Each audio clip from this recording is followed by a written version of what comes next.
Ce n'est pas un communicatif. Lino Ventura n'a pas réussi à devenir ami avec cet acteur mythique sur ce thriller captivant. À la télévision américaine, Charles Bronson confiait que l'un de ses films à propos de la mafia aurait pu ne jamais pouvoir se tourner à cause des pressions subies par l'équipe.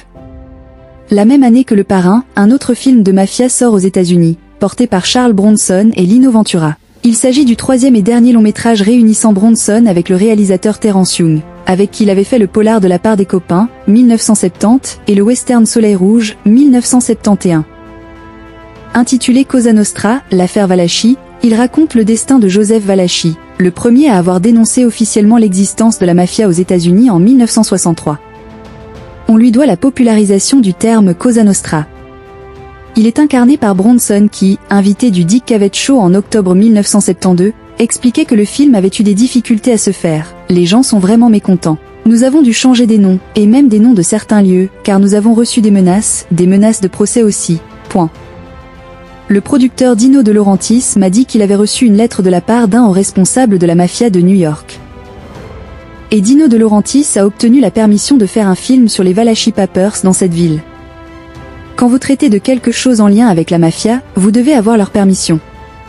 Pas une permission formelle, mais c'est plus sûr d'en avoir une. Cosa Nostra commence son tournage en mars 1972, le mois au cours duquel sort aux États-Unis Le Parrain de Francis Ford Coppola. Le producteur Dino De Laurentiis en avait acheté les droits dès 1969. Pour la petite histoire, l'acteur Angelo Infanti joue dans les deux films. Lorsque le film de Laurentiis sort sur les écrans américains en novembre 1972, la critique souligne qu'il surfe sur la vague lancée par le film de Coppola, mais cela ne l'empêche pas de devenir un grand succès avec 17 millions rapportés sur le sol américain pour un budget estimé à 4,2 millions. Parfois, il n'y a pas de complicité entre les gens, la rencontre Ventura et Bronson. Cité dans Lino Ventura par Philippe Durand, Bronson dira de sa rencontre avec Ventura, « Monsieur Ventura m'a fait forte impression.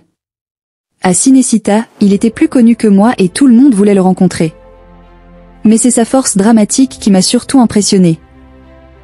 J'ai toujours espéré le revoir à Hollywood, mais je crois qu'il n'aime pas trop y aller. » Et en effet, Ventura, malgré le succès de Cosa Nostra aux États-Unis, n'y fera pas carrière. De son côté, Ventura gardera un souvenir mitigé de l'acteur d'Il était une fois dans l'Ouest. Je me suis toujours très bien entendu avec mes partenaires.